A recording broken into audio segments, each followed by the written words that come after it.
decked it out, showed us all had all he needed. Could park it anywhere, free as a bird. But when he flew, he found out fast that the great outdoors is a barbed wire fence. I'm not staying here when the shit goes south, and the shit seems to be already here. I've a backpack with all my needs. Trouble is, when I dream, all I find is that the great outdoors is a barbed wire fence. I'm sure my grandfather left freedom here, unless my eyes were open when I was born. But this world has left me blind. Is that right, Mother? Am I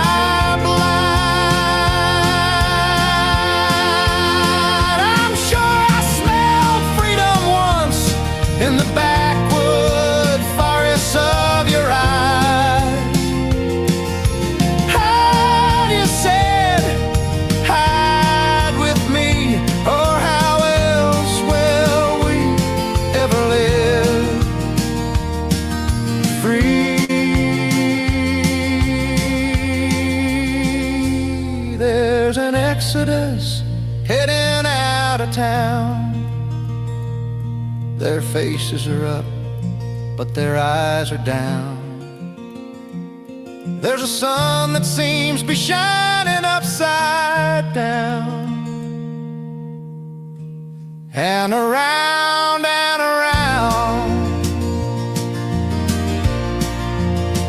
upside down, and around and around. Upside down and around and around, until we reach the outskirts of town, where we find time and time again that the great outdoors is a barbed wire fence.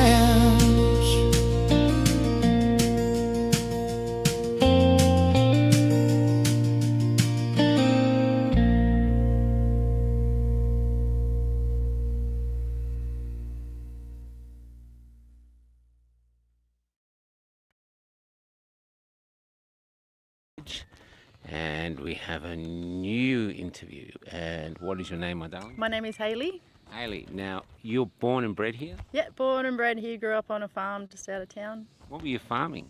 Cattle, sheep, bit of wheat. My mum inherited that from her parents. Yeah. Oh, okay. How big was the farm?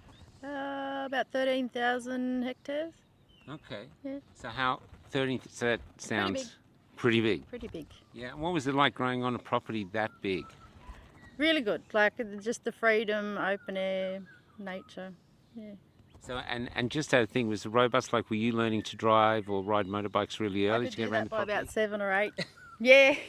My brother and I had our own little scrub basher. And so, what would a day in your day growing up in that environment, without all the helicopter parents around you, what would you be doing as like for fun in those days, or for work? For fun in those days. As a 10-year-old, say. Oh yeah, as a 10-year-old, my brother and I, we had our own little paddock basher, so we were out just building cubby houses, chasing sheep, normal country kid stuff. And how'd you handle the heat? I don't remember the heat when I was a kid. Now that I'm an adult, it's a bit different, but the heat was fine when you were a kid. It didn't bother you. Because it's mild today, but it can get up to 50 around this time. We've can't had 53 degrees, I can remember. You literally see the heat waves in the air. Yeah. Really? Yeah. So here you are. You've been through that. You said you got a couple of kids, so you've had a few relationships and stuff like that. This is happening naturally across Australia.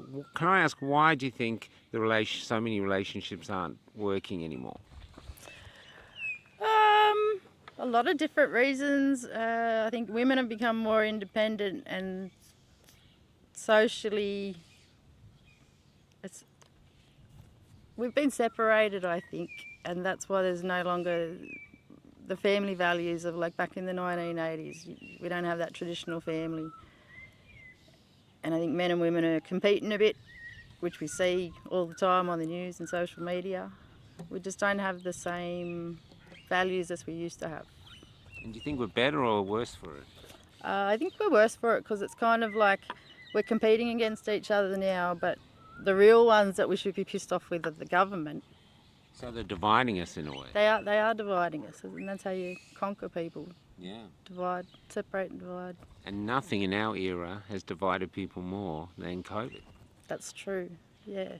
So what was it like in this town, which everyone around Australia would think that this town, say this and Burke, would be like the toughest towns in Australia. But what was it like when COVID came? It was like overnight you could see the separation. Once they bring in that rule of you had to be vaccinated to go to the pub or dance or whatever, then the ones that didn't want to get vaccinated, like myself, got really shit on. It's like we were killing grandmothers, we were going to make our own family sick. It was really depressing because overnight it just flipped, and in a small country town that was a bit scary. So how many grandmothers did you end up killing? Oh, maybe 99. No, 0 grandmothers died on my watch. You don't have a little grandmother sticker on your butt with crosses how you took out? No tally of them. So at any point did people start relaxing in the town and going, oh, this is stupid, we've gone the wrong way, and come to you and say, sorry, we were scared and we lost it, we're actually can see that you were correct? No, not really. They've just accepted that what they did was fine. And even now when some of them say, oh, I shouldn't have got it, but I was forced to, they're like, oh, well, it's just accepted. Yeah. So here you are, now you're working in town. Now, when it came and you were going to lose your job, I take it you had $1 million in the bank to rely on so you could go live on your yacht in Bermuda or something? Yeah, of course. No, I didn't have much savings in the bank at all. Had a lot of holidays that were backed up. Did you have a mortgage or anything else to pay? No, I didn't have a mortgage. I had a bit of personal loan at that time, and my son goes to a private school, so I did have school fees to pay. So I was a little bit lucky in the way that I only had to take 2 months off and use my holiday pay, but I shouldn't have had to use my holiday pay. So your holiday pay should have been for you to have a lovely holiday. Yeah, not because I was forced not to work. Yeah. Because I didn't want to be medically raped. Yeah. So you should be reimbursed with that, really, in a rational, fair country. Yeah, in a rational, fair country I should, but that's not Australia. Not anymore. Not anymore. Yeah. And what are you seeing as the town changes? Has the town gone back to normal, or is it forever changed at the moment since COVID? I don't think it's gone back to normal at all. The whole atmosphere of the town's changed. And like I said, the separation for me was the real thing of who wanted you to comply and who didn't. So I think the town has changed in general. And now we have digital ID. We've just had one of our podcasters can't get onto one of their platforms because she won't verify her age. So it's like evidence that they're getting ready to silence voices like myself and Hoodie and Onegs and all these others. If that's happening, how are you going to cope? Because one of the reasons you said you got through it is that you were listening to podcasts. Yeah, social media, podcasters, all of that played a big part in keeping in touch with what I call the normal people. It'd be very isolating if the ones that I follow, I can no longer follow, get information from that doesn't come from Channel 10 or one of the big companies. Because you said you got depressed. You must have been very depressed because the town is isolated anyway. So to be isolated even further than isolated town, how did you cope with that? I went on a medication for about 2 months, which I didn't want to. Wow. And then after I came back to work, I got off that. But it was really depressing because everyone in my family was vaccinated. I had that pressure all the time, except for my two sons because they were under 18 at the time and I didn't want them vaxxed. It was very isolating. And when you couldn't go to the pub or you had to wear a mask to go shopping, when that was just making me sick anyway, it was really depressing. And how did you go wearing a mask? Because going out in a small town, not doing something, we've met people, they got seriously attacked. There was one town in WA where the owner of the IGA was literally shoving old people out of the shop if they didn't take it. Did you suffer that here? Yeah, similar. So I did refuse to wear a mask. I wore it the first day maybe, and then it did make me feel sick. I ran into a local policeman in the supermarket one day. He said, "Hayley, you're supposed to be wearing a mask." I asked, was I being illegal or unlawful? And he kind of just walked away from me. So if you have some idea, you're allowed to question the police and not do what they say. Because I'm not afraid anymore. Like before I was afraid and wouldn't stand up for myself, and now I realise that we've got more rights than we're told we do. Yeah. Yeah. So you're realising that complying constantly doesn't get you It anywhere. doesn't get you anywhere, it gets you worse off. Yeah. Yep. Yeah. And how are you going now, looking forward to this town? I mean, or even looking forward to the country and your kids are going into? What are your thoughts about the future, what we're heading into? I'm a little bit afraid for my children. Like at the moment, I tell my kids not to have kids because the world's getting scarier and scarier. In another 20, 30 years, what's it going to be like? We've all got to have a sticker on our jacket when we go outside. Do we have to give DNA? Like, what's going to happen? It's just scary. We're packed into pens like sheep. Even this town, though, has shrines to their forefathers who fought in the war for our freedom. Does this resonate with anyone? It doesn't. It doesn't, because I see it like we're spitting on the memory of those veterans because they fought for our freedoms. Yeah. And now the government just go, oh no, that doesn't matter, you have to do this. So our forefathers that fought for us basically got shit on. That's how I see it. Well, let's say another thing, just to show you, say the town's changed.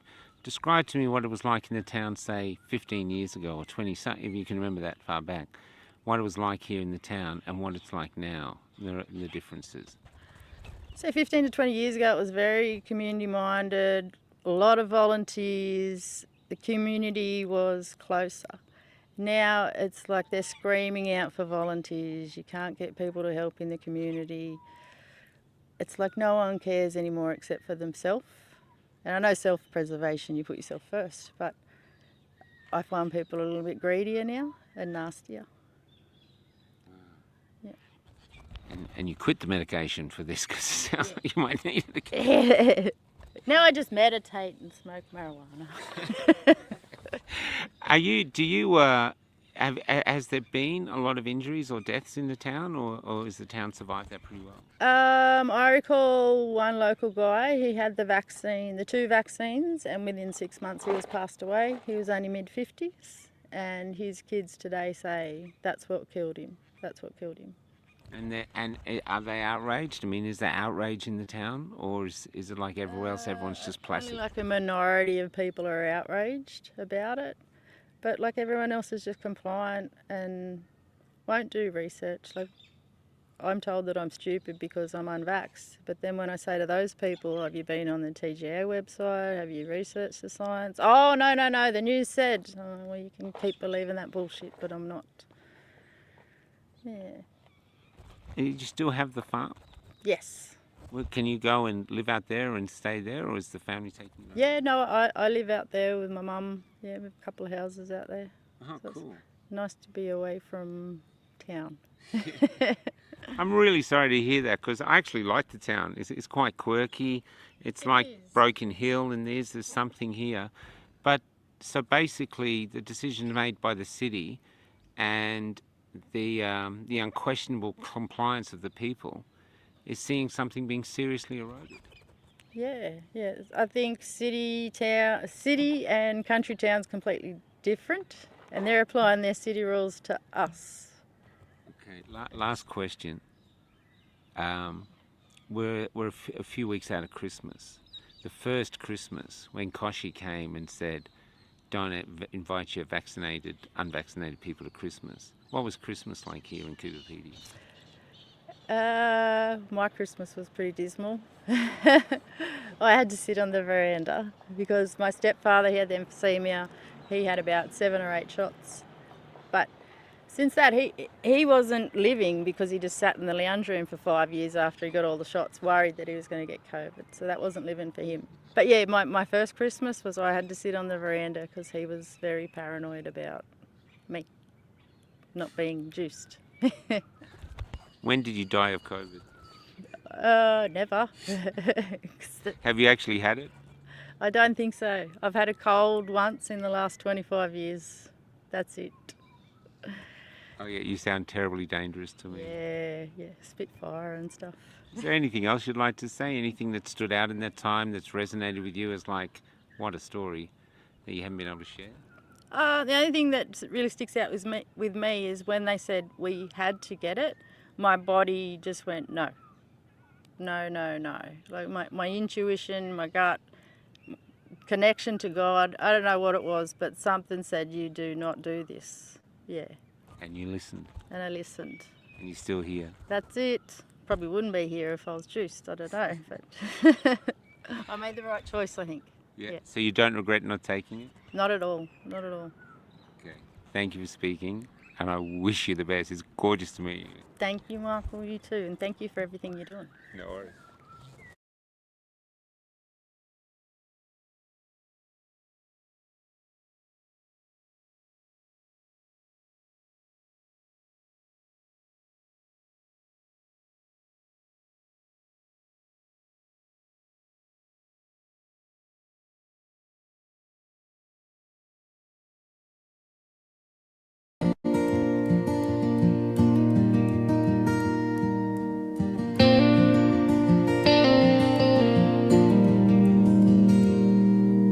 Chang bought a van and decked it out, showed us all had all he needed. Could park it anywhere, free as a bird. But when he flew, he found out fast that the great outdoors is a barbed wire fence. I'm not staying here when the shit goes south, and the shit seems to be already here. I've a backpack with all my needs. Trouble is, when I dream, all I find is that the great outdoors is a barbed wire fence.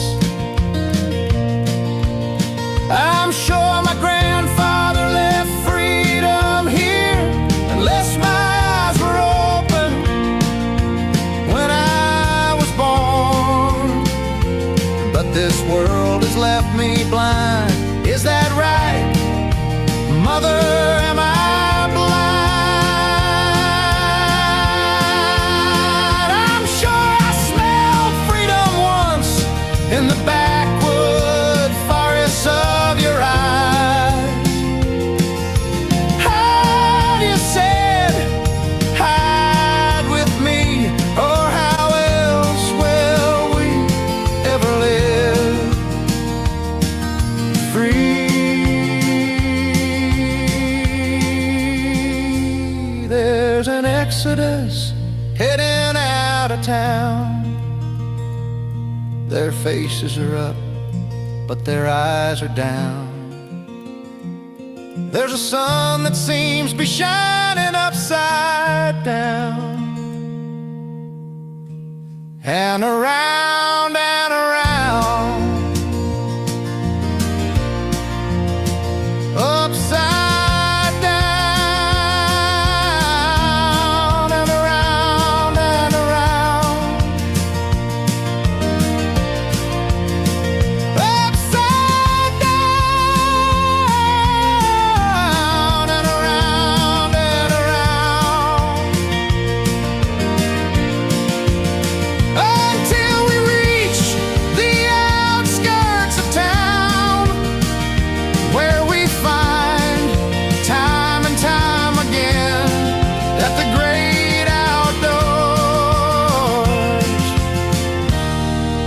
a bar